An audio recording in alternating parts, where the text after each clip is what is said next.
Oras po natin sa buong Pilipinas. 4 na minuto na makaraan ng alas 10 ng morning. Humanda na sa mga malalaking balita. Trending viral. Pinag-uusapan sa buong Pilipinas at buong mundo. Ronda Pilipinas Headlines. Narito na ang headlines sa Ronda Pilipinas. Ronda Pilipinas. Akusasyong may bahid politika ang kaso laban kay dating presidential spokesperson Harry Roque, pinalagad ni dating senador Antonio Trillanes. Ronda Pilipinas. Pag-agos ng lahar mula sa Bulgang Canlaon, posibleng magtuloy-tuloy ayon sa FIVOX. Ronda Pilipinas. Tapyas tarifa sa imported rice para mapababa umano ang presyo ng bigas. Pinanindigan ng DA.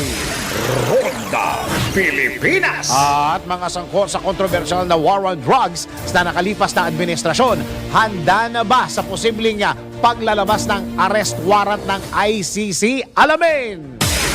Ronda Pilipinas. Balita sa ibayong dagat, unang tao na namatay dahil sa bird flu na itala ng WHO sa Mexico. Ronda Pilipinas. At balita sa pambalakasan, Meralco Bulls sinungkit buena manong panalo sa 2024 Philippine Cup Finals ng PBA. Ronda Pilipinas. At showbiz, Miel Pangilinan nagsalita na sa pambabody shame sa kanya. Ronda Pilipinas. Pilit kang pinasama o pinapasama ng pulis dahil sa nasaksihan mong krimen? NBI, nako, bawal ito. Ronda Pilipinas. At pagkain daw ng bebel gum o bubble gum, nakakatalino nga ba? Mamaya, alamin natin sa Let's Prove It! Ronda Pilipinas. Ang mga malalaking mga balita, ang mga matitinding mga pinag-uusapan, ang mga maiinit at pinagtatalunang mga issue. Lahat hagip, lahat malalaman. Hindi lang sa buong Metro at Mega Manila. Kasama na ang buong Pilipinas. Hahagupit na ang mga malalaking issue sa Ronda Pilipinas. Live na live sa DWIZ AM Metro at Mega Manila. Naka-live din sa DWIZ News FM Regional Stations. Naka-live din sa Radyo Ronda AM Radio sa Pilipinas. Live ding mapapanood sa Aliw 23 Free TV. At naka-live din sa lahat ng DWIZ Digital News accounts, Facebook, YouTube at DWIZ News website. Ronda Pilipinas. Wala nang mahuhuli sa balita. Wala nang maiiwanang issue na hindi mo alam. Ngayon, updated ka na sa Ronda Pilipinas. Kasama si Dennis Antenor Jr. Ronda Pilipinas. Iyon! O nabalitaan nyo na ba yung ito sa social media? Naitalaho ang pinakamainit na panahon sa loob ng nakalipas na 12 buwan. Ayon po yan sa monitoring ng climate change. Climate Change Monitoring Service ng European Union. Talagang umiinit na panahon, ano? Kaya yung mga tao na laging mainit ang ulo, intindihin nyo. Intindihin nyo na lang. Dahil ang sabi po ng Climate Change Monitoring Service sa European Union, painit na ng painit ang mundo. Kaya yung mga makasalanan, magbago na kayo. Magandang araw Pilipinas, ito ang Ronda Pilipinas. Live na tayo sa DWIZ 882 at live na rin tayo sa DWIZ News FM Regional Stations and Radyo Ronda at sa ginagawang radyo ang kanilang mga TV sa Aliw Channel 23. Magandang araw, ako ang iyong magiging tagapagbalita. Ako si Dennis Antenor Jr. Ronda Pilipinas. Sa detalye ng mga balita natin, nanindigan si dating Senador Antonio Trillanes IV na walang kinalaman sa kanyang pagbabalik politika ang ginawang pagsasampa ng kasong cyber libel laban kina dating presidential spokesperson Attorney Harry Roque, vlogger na si Banat Bay at 8 iba pa. Sa eksklusibong panayam ng DWIZ, binigyan din ng dating senador na kinasuhan na niya ang mga naninira sa kanya upang hindi malihis ang mga issue. Git pa ni Trillanes, hindi siya makapagsampa ng kaso noong panahon ni dating Pangulong Duterte dahil hawak ng nasabing administrasyon ang hudikatura. Para ang administrasyon, kontrolado po nila yung hudikatura at nung panahon na yon, ang nagsasalita niyan ay si Duterte at yung mga vloggers. Ngayon, itong Marcos administration bigla nila ulit nilabas yan. Yung kahit na ilang beses ko na ipinaliwanag ito at alam nila na hindi ito totoo, kaya ngayon, kinasuhan ko na sila. Samantala, naniniwala naman ang dating mambabatas na hindi sisipot sa imbitasyon ng mababang kapulungan sila dating Pangulong Duterte at Senador De La Rosa upang pag-usapan ang mga nangyaring war on drugs sa kanilang administrasyon. Ano po yan? Magandang balita po yan. Ito ay isang opportunity na matanong sila directly. Pero malaki ang duda ko na sisipot yan. Maraming gagawing alibay yan. Si Bato De La Rosa, mag-course, may interparliamentary courtesy. Oo. So may alibay siya. Si Digong naman, baka kung ano-anong medical emergency sabihin yan para lang malusutan yan. Kasi hindi harap yan dyan. Yan po ang tinig ni dating Senador Antonio Trillanes IV sa eksklusibong panayam ng DWIZ. Ronda Pilipinas. Samantala, binabala ng Pag-asa ang posibleng tuloy-tuloy na lahar flow ng Bulkang Canlaon sa ilang lugar sa Negros. Batay sa weather forecast ng Pag-asa, magdadala ng malalakas na pag-ulan and thunderstorms na maaaring magresulta sa volcanic sediment flows, muddy stream flow o muddy runoff sa mga ilog at drainage areas ng bulkan. Una nang napaulat ang lahar sa ilang lugar sa Negros kahapon po yan. Dahil din sa mga pag-ulan, naitala ito bandang alauna kahapon na tumagal ng 25 minuto. Kabilang sa naapektuhan nito ang Tamburog Creek, Sabiak na Bato at Kalapnagan, La Castellana, Intuigiwan River at Gipanaan at upstream Baji Falls sa Kabakungan, La Castellana, Padudusan Falls, Masulog, Canlaon City at sa mismong Binalbagan River. Patuloy ang pag-iingat patuloy na nag-iingat ang mga residente at nagiging alerto sa lagay ng panahon. Si Dennis Antenor Jr. Ronda Pilipinas. Samantala, tanggap po tayo ng isang report. Patas na laban para sa divorce bill ipinanawagan sa Senado. Ay, dehado ba? Alamin natin ang report ni Patrol 19 Sally Ortega Bueno. Ate Sally, go! Sana naman daw ay bigyan ng fair fight o patas na laban ang panukalang diborsyo sa Senado. Ito ang apela ni Senator Riz Ontiveros sa harap ng sinabi ni Senate President Pro Tempore Jinggoy Estrada na hindi prioridad ng Senado ang divorce bill at sa harap ng resulta ng ginawa nitong survey kung saan halos close fight ang bilang ng mga senador na pabor at kontra sa panukalang diborsyo.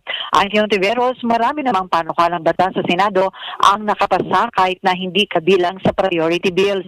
Sinabi ng senador na sa pamagitan ng divorce bill, mabibigyan ng second chance pagdating sa pag-ibig ang mga mag-asawa na hindi na talaga magkasundo. At narito ang bahagi ng pahayag ni Senator Ontiveros.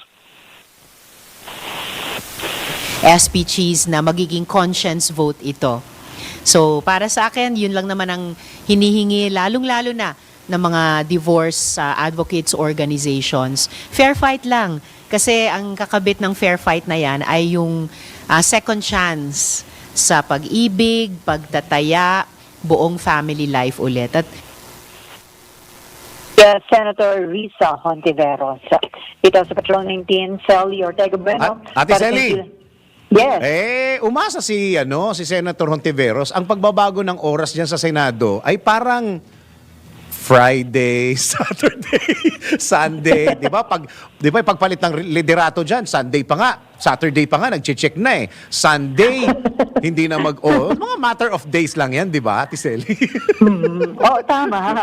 Oo, hindi yan matagalan. Oo. Pero ito nga, ang kanyang sinasabi, itong bilang, di ba, nagkaroon ng survey among the senators, talagang lumitaw na gitgitan yung bilang ng mga pabor at kontra dito nga sa divorce. Parang minsan na maangat pa nga yung bilang ng mga kontra at karamihan pa nga mga lalaki yung kontra, yung mga babaeng senador, mas marami pa ang nandun sa pabor sa divorce. Oo nga. Depende siguro doon sa question ni Senator Jinggoy. Kasi depende talaga yan sa question.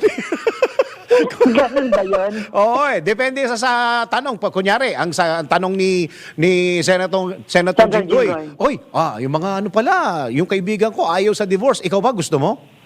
Siyempre, di ba, may impluensya ka na nung tanong. Di ba? Depende yun. Baka mamaya pagdating sa plenaryo, sa kasabutuhan, medyo magbago.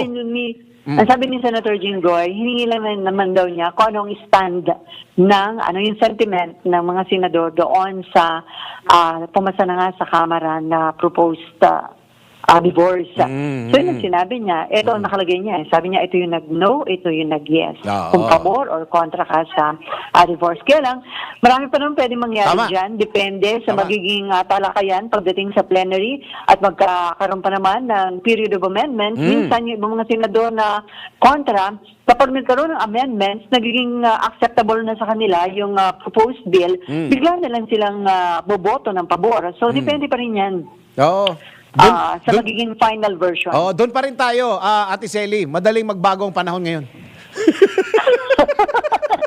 Kaya huwag na tayong nagugulat, huwag tayong magtataka at maging handa. Maging handa sa anumang pagbabago para hindi sumasama ang loob. Sige. Kasi maraming Tama. Akala mo kakampi, bukas hindi na. Correct. Maraming salamat, Ate Sally. Okay, mula dito sa Senado, back to you. Si Patrol 19 Sally Ortega Bueno. Ronda Pilipinas. Samantala, isa pa pong report.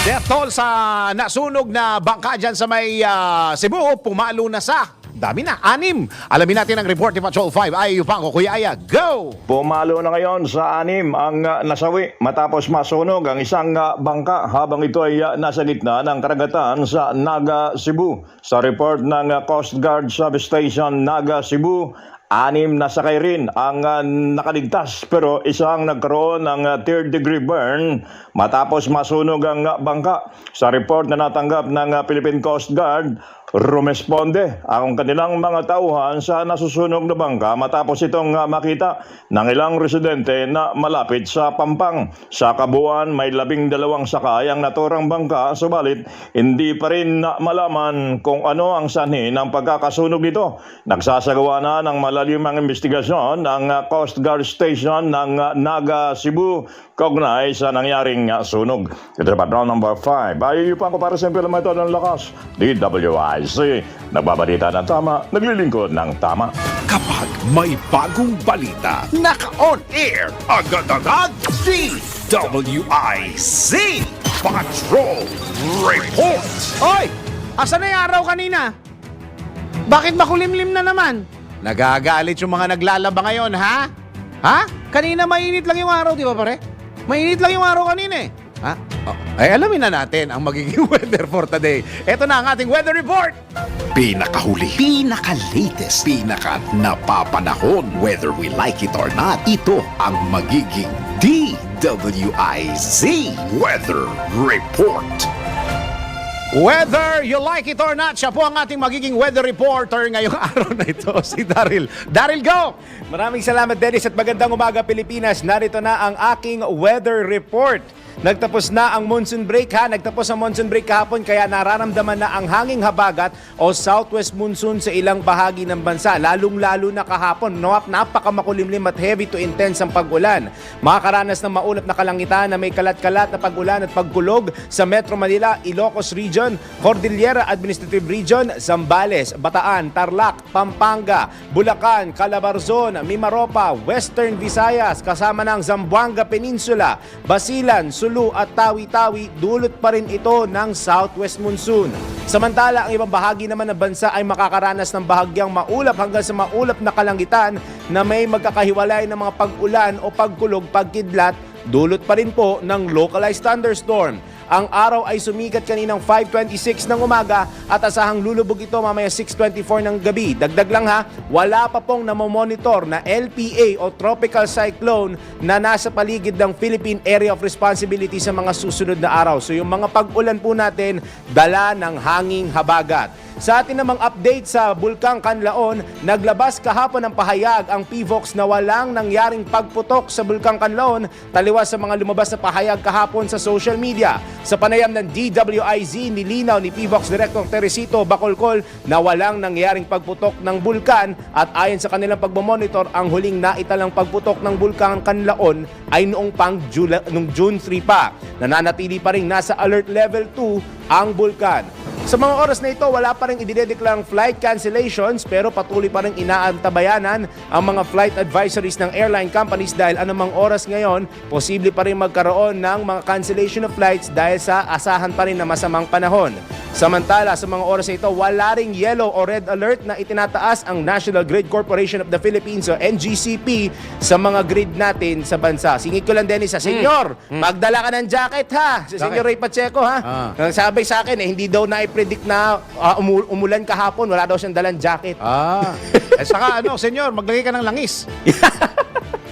Siguro dami, senyor ha? At yan ang aking weather report, whether you like it or not. Ako po si Daryl Justin, nagbabalita ng tama, naglilingkod ng tama. Pinakahuli, pinaka-latest, pinaka-napapanahon, whether we like it or not, DWIZ Weather Report. Ronda Pilipinas. Tuloy-tuloy ang mga balita at impormasyon sa Ronda Pilipinas. Samantala, muling umapila ang pamunuan ng Eternal Gardens sa Department of Justice na tutukan ng kaso ng paspasang pag-aresto ng walang warrant at pagsasampa ng kaso sa kanilang dalawang empleyado. Nag-ugat ito sa reklamo ng isang city prosecutor ng Batangas dahil sa umano'y nawawalang lapida noong Oktubre o ilang linggo bago ang undas. Natatandaan nyo to dahil natutukan natin ditong kasong ito dito po sa Ronda Pilipinas. Ayon kay Attorney Alexis Oco, abogado ng Eternal Gardens, patuloy silang humihingi ng update sa DOJ pero tila wala itong paramdam. Maagunit ang bumisita ang isang piskal sa puntod ng ama nito sa Eternal Gardens. Ito yung nangyari at nadiskubring nawawala ang lapida noong Oktubre 13. Last year po ito ha.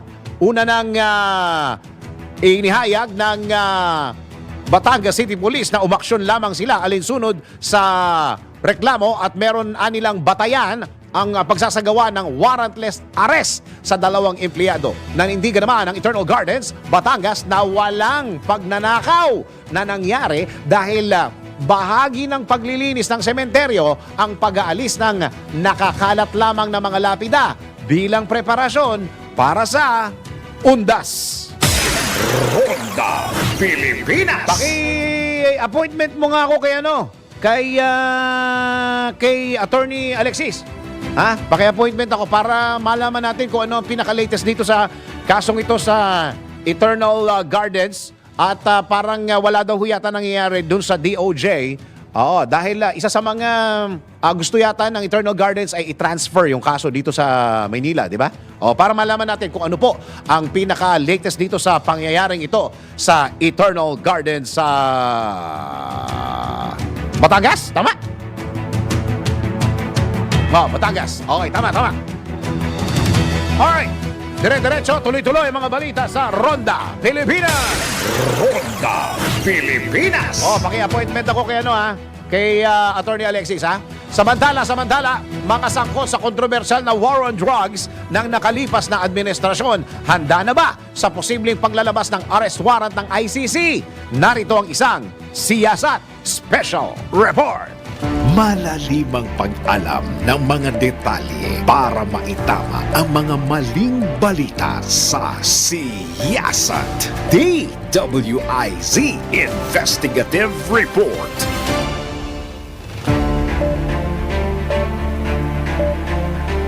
Hunyo o Hulyo, maaaring ilabas ng ICC o International Criminal Court ang arrest warrant laban sa mga pangunahing personalidad sa likod ng kontrobersyal na war on drugs nung nakalipas na administrasyon. Ibinunyag ito ni dating Senador Antonio Trillanes IV. Batay na rin sa kanyang intelligence report matapos amining siya ang nag-facilitate sa ilang interviews ng ICC sa mga testigo sa anti-drugs campaign ng nakalipas na administrasyon. Ayon pa kay Trillanes, target ng unang salya ng arrest warrant si dating Pangulong Rodrigo Duterte. Samantalang nasa ikalawa at mga susunod pang batch sina Vice President Sara Duterte, dating PNP Chief ngayon Senador Ronald Bato de la Rosa, gayon din si dating PNP Chief General Oscar Albayalde.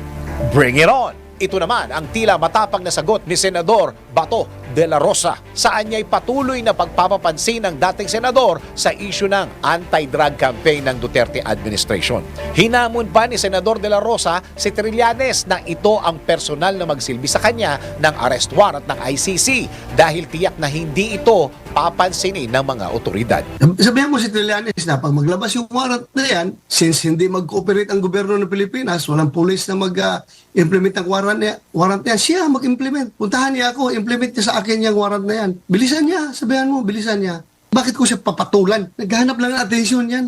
Hayaan mo siya. Sige, paulit-ulit lang yung sinasabi niya. Wala namang nangyari. Sila hintayin natin kung may mangyari. Then, bring it on! Binigyan din naman ni dating General Albayalde na wala siyang nilabag na batas sa pagpapatupad ng War on Drugs campaign ng Duterte administration. Bagamat inaasahan na niyang madadawit ang kanyang pangalan na una na ring lumutang noong 2021. Iginiit ni Albayalde na gumagana ang batas sa bansa na pinatunayan ng mga sinibak niyang opisyal ng pulisya na lumabag sa mga panuntunan kaugnay sa kampanya kontra iligal na droga. Kung di ako nagkamali, mga 2022 or 2021 pa, meron nang kinandak po ng probe yung ating DOJ. At nakita po nila na wala pong irregularity o yung walang nakitang mga irregularities doon sa mga police operations. At kung panahon namin, kung makita mo, no, hindi naman natin din tinolerate yung mga nakita nating pang-aabuso. Ang dami po nating na-filean na police noon ng murder cases, yung nakita nating may irregularity dun sa kanilang mga operations. In fact, kung natatandaan nyo po, yung nung panahon ko na ako'y RD ng NCRPO, that was the time na nirelieve ko yung buong Caloocan City Police Office, kung you remember, nang dahil po dun sa na operation doon na naging biktima yung isang minor de edad. Naniniwala si Albayalde sa paninindigan ng Marcos administration na walang puwang sa bansa ang ICC na anyay sadyang walang karapatan at kapangyarihang manghimasok sa internal affairs ng Pilipinas. Sana nga po mag-decide ang ating Pangulo base doon sa, of course, kung ano po ang kailangan dapat at kung ano ang ma-preserve yung ating sovereignty and of course yung ating national interest. Alam naman po natin na hindi lang naman po si dating Pangulong Duterte ang maapektuhan dito at marami pa po, no? Hindi lang po ako at hindi lang si Senator Bato din. Sabi ko nga, pag tingnan niyo po yung listahan na lahat po ng naging regional directors noon, no, pati mga units na nag-ooperate laban sa illegal na droga ay madadamay po diyan. Isang buwan bago bumaba sa pwesto o mula July 1, 2016 hanggang May 31, 2022, naitala ng ilang grupo ang mahigit 6,000 individual na nasawi sa anti-drug operations ng gobyerno. Nasa 27 hanggang 30,000 katao ang isinailalim sa anti-drug operations, kabilang na ang mga pinatay ng vigilante style. 427 sa mga nasawi ay activists, human rights defenders at grassroots organizers hanggang December 2021. 166 ang land at environmental defenders, 23 ang journalists at media workers, 66 ang judges, lawyers at prosecutors at 28 ang mayors at vice mayors.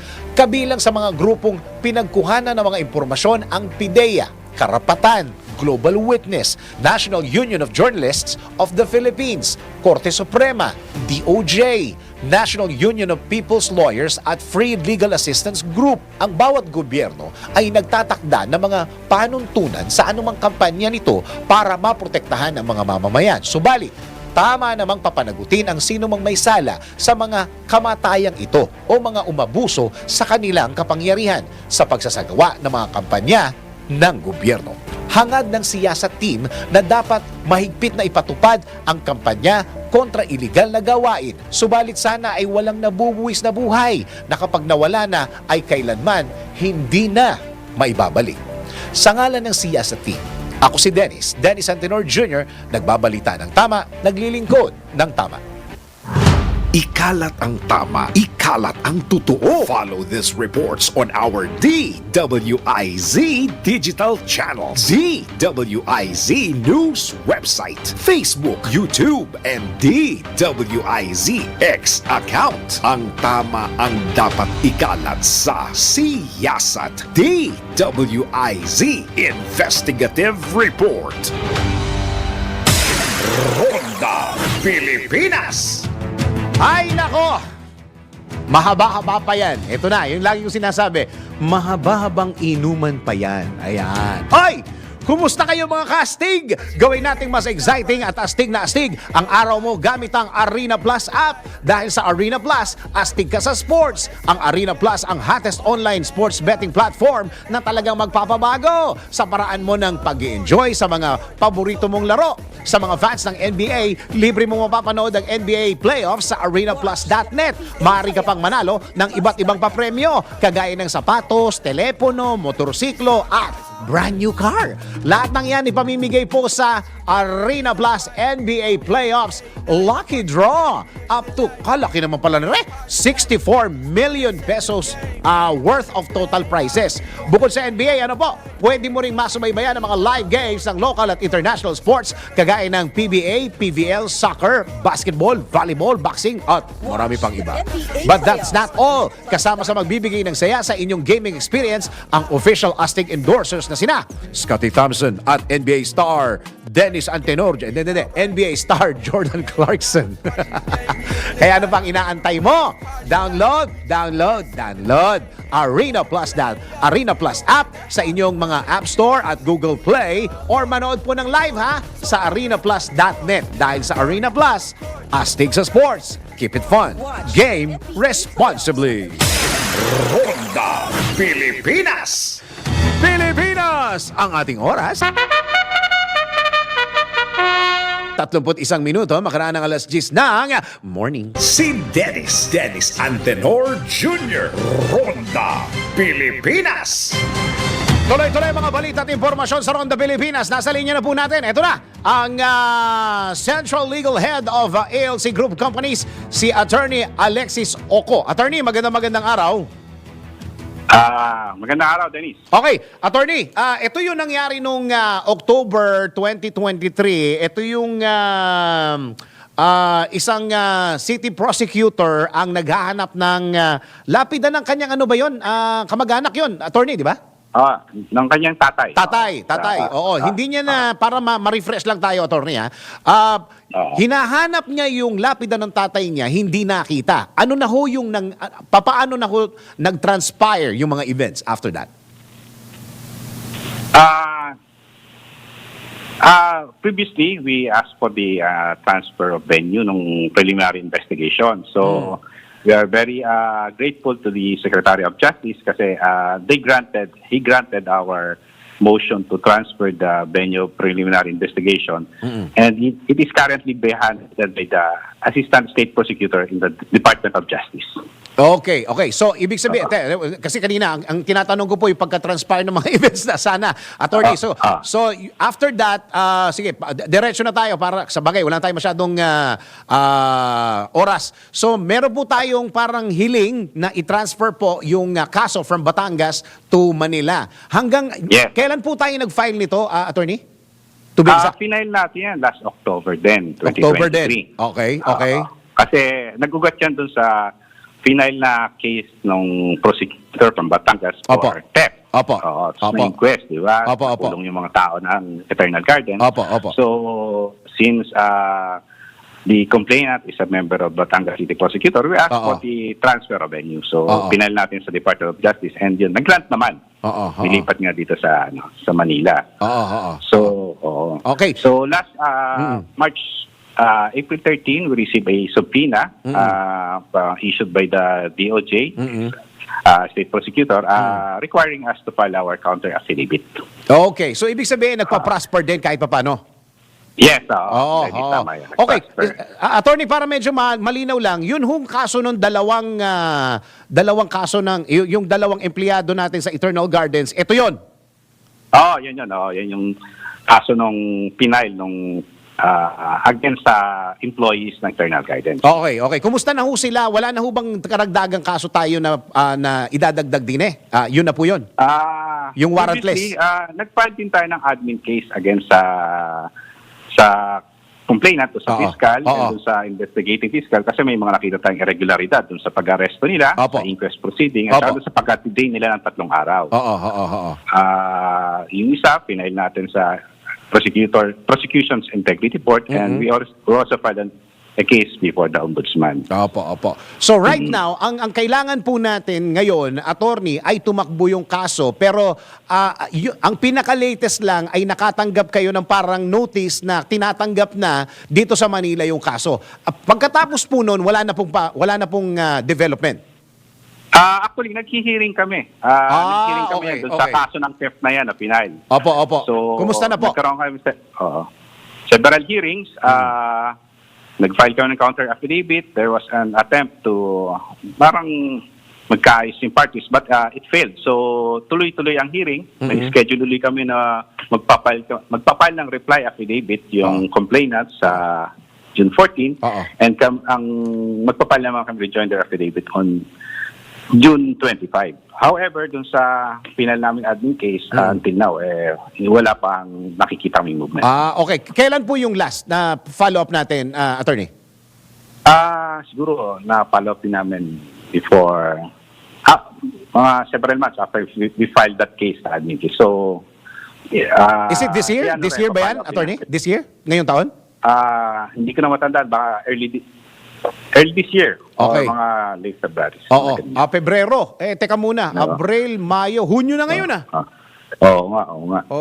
Hunyo na ngayon. So, ang apila po natin ay sana para pansinin ng DOJ at baka may development na rin sila in fairness sa kanila, baka mamaya nakikinig at nanonood sila, meron na rin silang update. Ang kailangan nyo lang ay malaman kung ano na talaga nangyayari sa kaso. Yes, sana may movement din kasi movement naman yung isang kaso rin na file nila. Ito ho yung state prosecutor ng Batangas City. Paki-confirm nga po, Edelwina Ebrio. Sa city prosecutor ng Batangas City. Yun. Okay. Sige, maraming salamat po. Wala na ho ba akong may gusto pa kayong idagdag, attorney? Wala na. Yun so far ang update natin. Kasi ilang buwan na rin ang pinag-uusapan natin, attorney. May haba-haba na yun. Pebrero sabi nyo, Marso, Abril, Mayo, Hunyo na ngayon. June na. Dahil kailangan makakita na tayo ng liwanag kahit pa paano kung sino talaga para malinawan din yung kaso. Tama? Yes. Tama. Okay, Attorney Alexis Oco, maraming salamat po sa inyong oras na binigay sa DWIZ. Thank you. Thank you very much. Ang central legal head ng ALC Group Company, si Attorney Alexis Oco. Tayo rin mag-follow up. Kahit pa paano kung ano na nangyari. Dahil sabi ni Attorney, ilang buwan na rin. Tayo'y magpa-file din? Hindi. Tayo'y mag-follow up lamang. Okay? Yan po si Attorney Alex Oco. Maraming salamat, Attorney! Ronda Pilipinas. Samantala, tuloy-tuloy ang mga balita at ang impormasyon sa Ronda Pilipinas. Tanggap po tayo ng isang report. Bagong opisina sa Region 12, itinayo na ng NHA. Alamin natin ang Report ni Patrol 30, Jelly Mendez. Jelly, go! Pinasinayaan ng National Housing Authority ang bagong opisina sa Region 12 na layong palawigin ang pagpapaabot ng serbisyo sa mas maraming Pilipino. Ang pagpapatayo ng modernong gusali sa Coronadal City, South Cotabato ay pinangunahan ni NHA General Manager Joe Bentay na matatagpuan sa Prime Regional Center, Barangay Carpenter Hill na may 3 palapag at may lawak na 1,072 square meter. Mayroon itong mga pasilidad na susuporta para sa pangailangan pangangailangan ng mga persons with disabilities o PWDs at gender and development tulad na lamang ng ramp, breastfeeding at prayer room. Ang naturang hakbang ay patunay lamang ng dedikasyon ng NHA kasama ang mga empleyado at opisyal nito sa pagpapalawak ng mahusay na serbisyo, kasama din sa pinasinayaan ang pabahay sa mga benepisyaryo at ang pagpapalakas ng pakikipagtulungan sa mga lokal na pamahalaan. Ito si Patrol 30 Jelle Mendez nag-uulat para sa Impilang May Todong Lakas sa DWIZ. Nagbabalita ng tama, naglilingkod ng tama. Ronda Pilipinas. At isa pa pong report. Si BCP nagpaliwanag sa naganap na komosyon sa pagitan ng isang obispo at pare sa Maynila. Naku, nag-away yata ito. Alamin natin ng report ni Patrol 5, Ayo Pangko. Kuya Aya, ano nangyari? Nilinaw ng Catholic Bishops Conference of the Philippines o CBCP na nagkaroon lamang ng hindi pagkakaunawaan ang insidente sa pagitan ng isang obispo at pari sa St. Joseph Parish ng Gagalangin, Tondo, Maynila. Sa naging panayam kay Father Jerome Ceciliano, tagapagsalita ng CBCP, nagkaroon ng komosyon sa dapat sanang turnover ng parokya. Nabatid na inatasan ni Novaliches Bishop Emeritus Antonio Tobias si Parochial Administrator Father Alfonso Valeza na lisanin na ang nasabing simbahan dahil na rin sa ilang reklamo sa kanya. Pero nagkaroon ng pisikal ang dalawa base sa nakuhang kopya ng CCTV habang may mga parishioner pa ang kinumpronta ang obispo. Paliwanag ni Father Ceciliano, ang nangyaring pisikal ay hindi umano para saktan si Father Valeza, lalo na't mas maliit si Bishop Tobias at malayo pa ang edad ng dalawa. Nabatid na tinanggal sa nasabing simbahan si Father Valeza dahil sa hindi umano sumunod sa 2 taong utos ni Manila Archbishop Jose Advincula na sumailalim siya sa counseling dahil sa kakaiba niyang personalidad. Iginit pa ni Father Ceciliano, walang kinalalaman ang pagkakatanggal ni Father Valeza sa kanyang parokya dahil sa mga isiniwalat nito na mga korap na pari. It is Patrol number 5. Ay pang para sa implementar ng lakas. DWIC. Nagbabalita ng tama, naglilingkod ng tama. Kapag may bagong balita, naka-on air, agad-agad, DWIZ Patrol Report. O, teka muna, mag-greet muna ako ng happy birthday. Happy birthday kay Mr.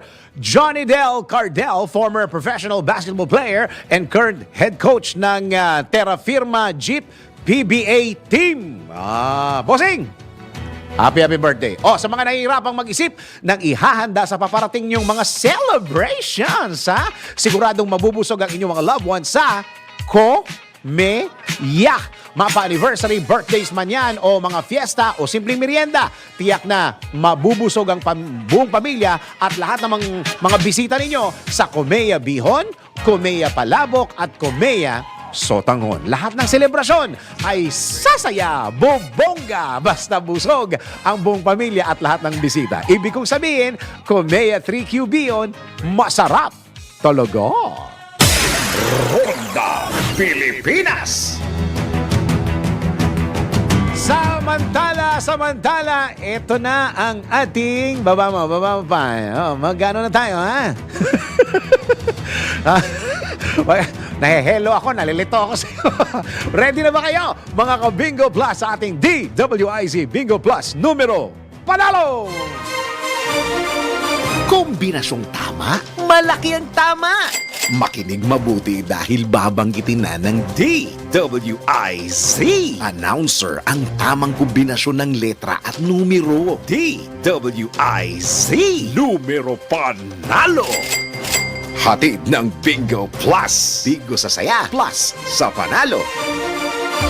Meron kang chance manalo ng 1,000 pesos, 500 pesos kapag tama ang combinations at another 500 pesos kapag meron kang Bingo Plus app. Simple lang po manalo. Kailangan lamang abangan ang 5 letter and number combinations sa mga programa ng DWIZ at i-text ang sagot sa 0960-880-6424. Kasama ng inyong pangalan, /edad, /address, /5 combination of the day. At para sa ating ikalawang kombinasyon para sa araw na ito sa letrang I, 22. Yan, doble dos. Abangan mamaya sa Balitang Bayan ng ikatlong kombinasyon. At tandaan, pag bingo sa saya, plus sa panalo! Kung nakalima ka na, pwede mo nang isend sa text number na binigay ng DWIZ announcer o kaya i-PM na sa DWIZ Facebook. Kung hindi pa, wait pa ng ibang kombinasyon hanggang makumpleto ang 5 numero panalo.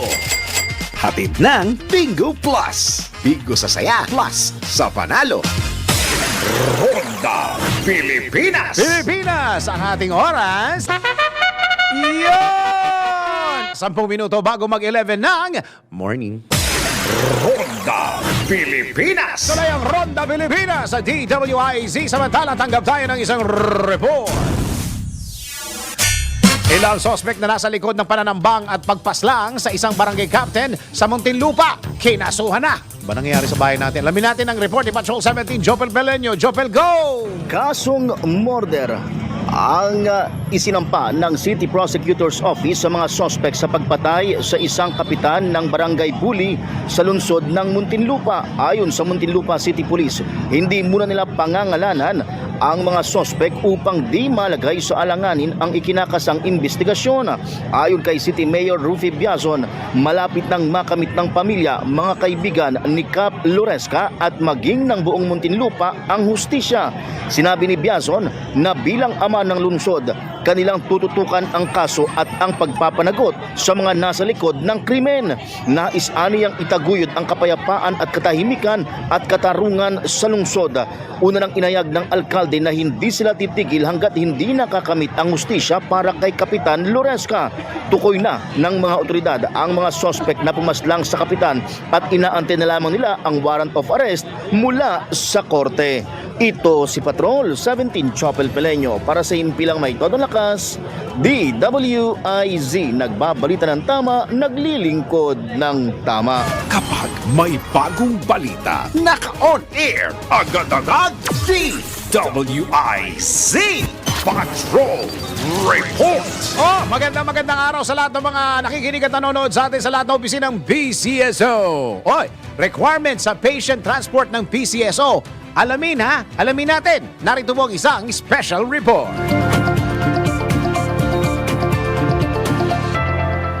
Bukod sa mga libreng gamot at konsultasyon na ibinibigay na serbisyo ng PCSO, mayroon ding tulong para sa mga pasyenteng kailangan ng transportasyon o maihatid sa kanila mismong tahanan matapos ang confinement sa mga ospital. May mga kailangan lamang requirements para ma-avail ang patient transport ng PCSO. Ayon yan kay Dr. Roel Aparato, Division Chief ng PCSO Medical Services Department. Bibigay pala kayo ng request ninyo, tapos siyempre medical abstract o kaya medical certificate lang po para tapos kung importante rin, clear kayo doon sa ospital na pinanggagalingan. Sabihin, parang bayad na kayo, wala namang problema na. At huwag naman po sana yung mga pasyenteng mga delikado, katulad ng mga naka-respirator pala, o yung mga hindi pala conscious, hindi po yun. Yung mga up and about na pasyente, usually mga pauwi na sa kanilang bahay, yun po ang mga napapagbibigyan natin dito.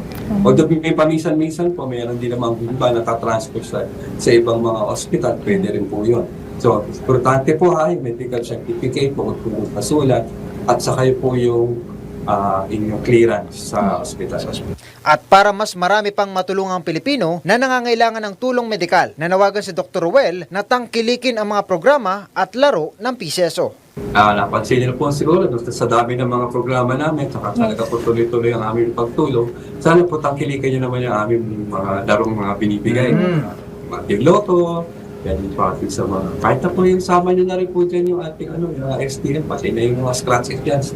Sana tangkilikin niyo po lahat yan para marami po tayo mapagbigyan ng mga nangangailangang Pilipino.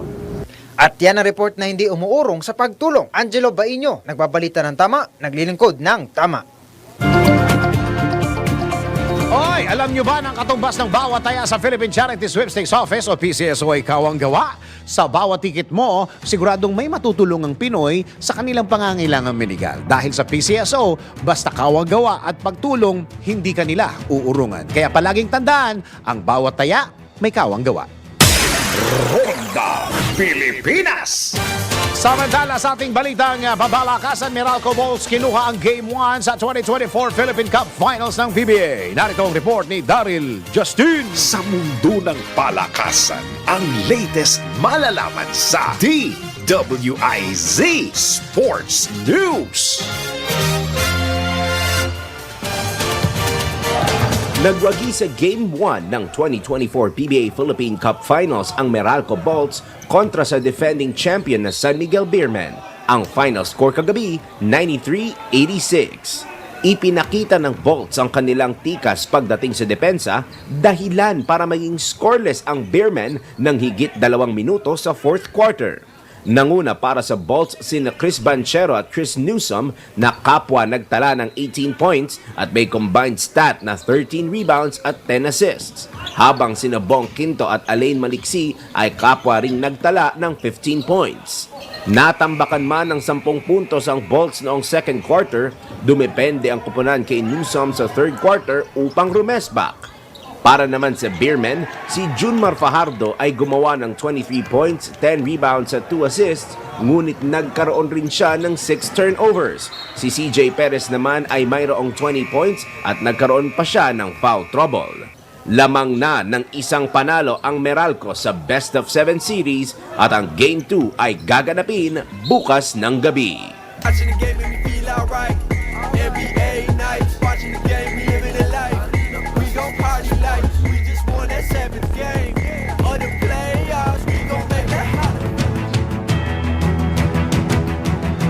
Ang bahaging yan ay atid sa inyo ng Arena Plus. At bago tayo magpaalam, tayo munang magpatama for the day. Ang ating patama quote of the day ay, kapag maraming nakakaalam, maraming nakikialam. Okay? Ulitin natin para medyo mas madiin. Kapag maraming nakakaalam, maraming nakikialam. Kaya tigilan mo na yung kwento ka ng kwento ng mga problema mo kung kani-kanino. Tapos pag kumalat yung yung problema mo, sasabihin mo, ha? Paano nila nalaman yun? Eh ikaw itong madaldal na madaldal. Kwento ka ng kwento. Ayan tuloy, kumalat na. At yung pagkalat na yon, ayaw mo. Kaya tigil-tigilan mo na yung mga kwento ka ng kwento. Ayan. Yan ang kabuuan ng mga balita at impormasyon sa Ronda Pilipinas. Antabayanan po ang susunod na programang Yes, Yo! Topacio with Miss Juvie de Guzman. Nandiyan ba si Atty.? Nandiyan ba si Atty. Topacio? Ayan, with Atty. Ferdy Topacio. Maraming salamat, Pilipinas. Ako ang iyong naging tagapagbalita. Ako si Dennis Antenor Jr. Nagbabalita ng tama, naglilingkod ng tama.